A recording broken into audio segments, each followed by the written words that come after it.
Hello everyone, welcome back to the neighborhood. It's your friendly neighborhood reviewer with InToIt Reviews.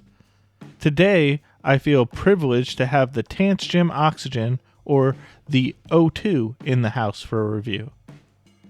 This was a hard IM to track down, but luckily a member of the neighborhood volunteered to send his in for review. And let me tell you guys, he's got a great one. So let's get into it.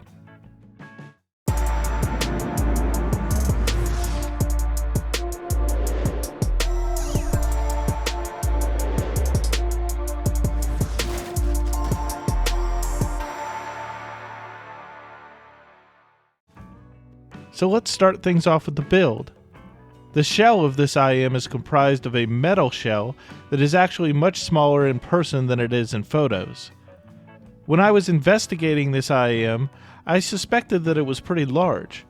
But when I actually got this set in my own hands, I realized that it was only barely larger than the Moondrop s.s.r or s.s.p. Two IMs that I recently reviewed on the channel. Links to those reviews will be provided in the description below. Anyhow, despite its small size, the metal shells are somewhat unique in that they are dual chambered, on the heftier side, and the nozzle is also relatively shallow, with a rather steep angle to it. This made the fit tricky with certain tips, but with my recommended tips for this set, the fit actually became a non-issue. With E-Pro horn-shaped ear tips, the IM sat up more appropriately in my ear, and this tip proved to be the best for both fit and sonics. So despite Tanchjim's claim of an ergonomic fit here, the fit might be a struggle for some. The Oxygen also has a properly recessed 2-pin connection, and its included silver-plated OFC cable terminates in a 3.5mm straight connection. At $280, this is an expensive IM somewhat, but in the end I actually think you mostly get what you pay for, both in terms of build and in terms of sound. The sound of the O2 is pretty unique, and it actually reminds me a lot of my primary set of high-fidelity bookshelves, the Gershman Acoustic Studio 2 monitors. Like these speakers, pretty much everything on the Oxygen sounds like butter.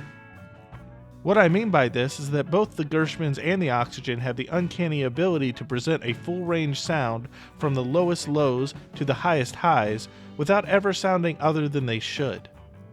In other words, the lows are thick, lush, and ever-present, but never overly dominant over the other sonics, while the highs are pronounced but without harsh, strident, sibilant, or fatiguing characteristics.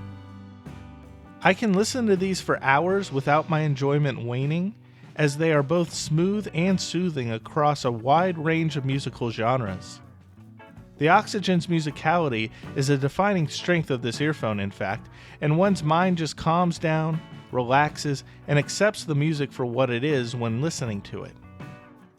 So the tonality is superb. It is slightly opaque and warm, with a decent amount of ambience and airiness to its composition, without compromising any sense of naturalness. Generally, timbre is very slightly on the dark side of neutral, thanks to the Oxygen's velvety but authoritative sub-bass emphasis, which lightly warms over to this earphone. While the bass is nearly in perfect alignment for my particular preferences, it would be remiss of me to not mention that the low end can lack articulation and detail on occasion, or become mildly diffuse at times.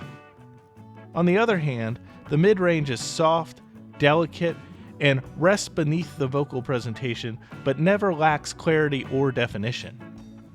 With that said, vocals do take center stage on the Oxygen, and they are big, bold, inviting, but never shouty, and often possess an ethereal quality to them. If you're a vocal nut, these won't disappoint. And as of the date of this video, if vocals are more your thing, then this earphone would actually be my #1 recommendation of choice, perhaps above all others, irregardless of price.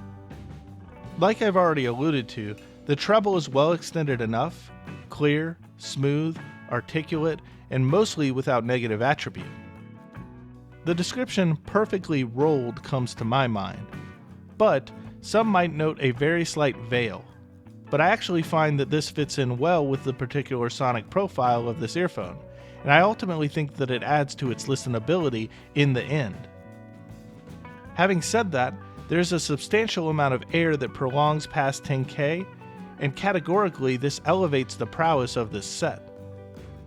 Dynamics of both the micro and macro varieties are perfectly tuned for a single dynamic graphene driver for my ears and preferences, but there may be a bit too much sub-bass punch for some here. To me, there's enough percussiveness and rumble for wow factor without beating the listener over the head with it either. Soundstage is not the widest, but it has decent height and great depth to its presentation.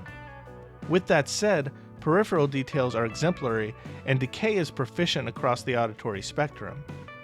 At times, the pool feels infinite in front of and out from the listener, even if I don't feel that way as much from side to side.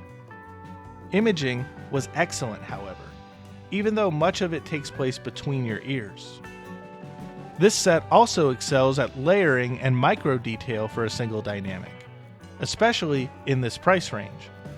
I would put the resolution and detail capabilities of this earphone on par with other, much more expensive sets. So even though some might look at its price tag as high, I think that it's worth its weight in gold. I would describe the Oxygen as a layering ninja, like a proficient sushi chef with sonics. You can hear every layer, even the smallest ones, with distinction.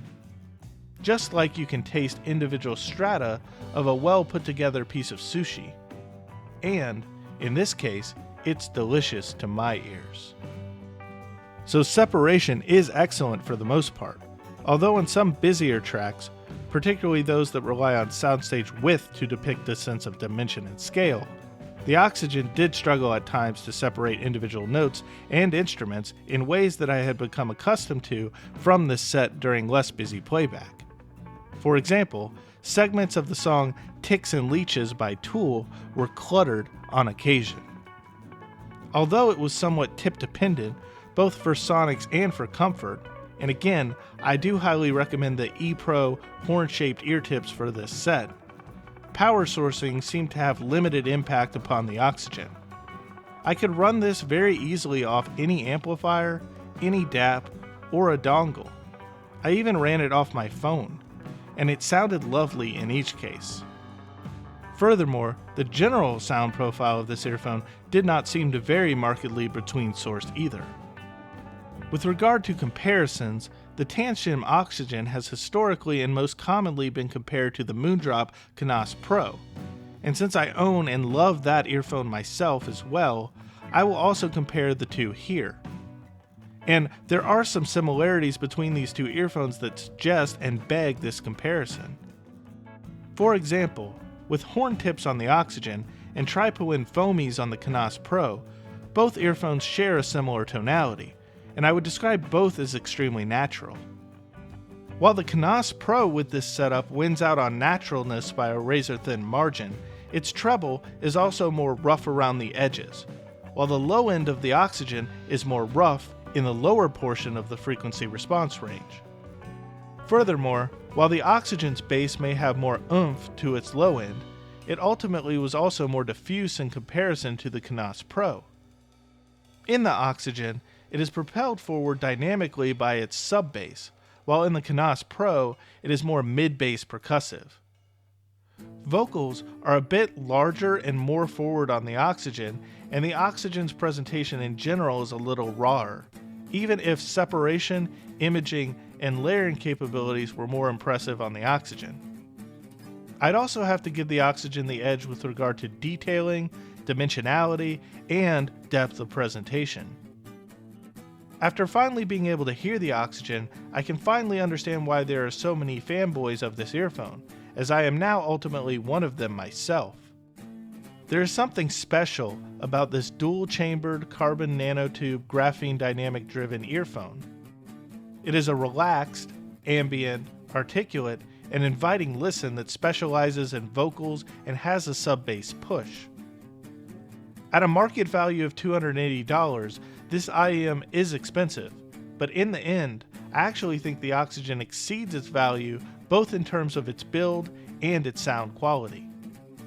And as such, this will be going up on the list as one of my most recommended earphones to date.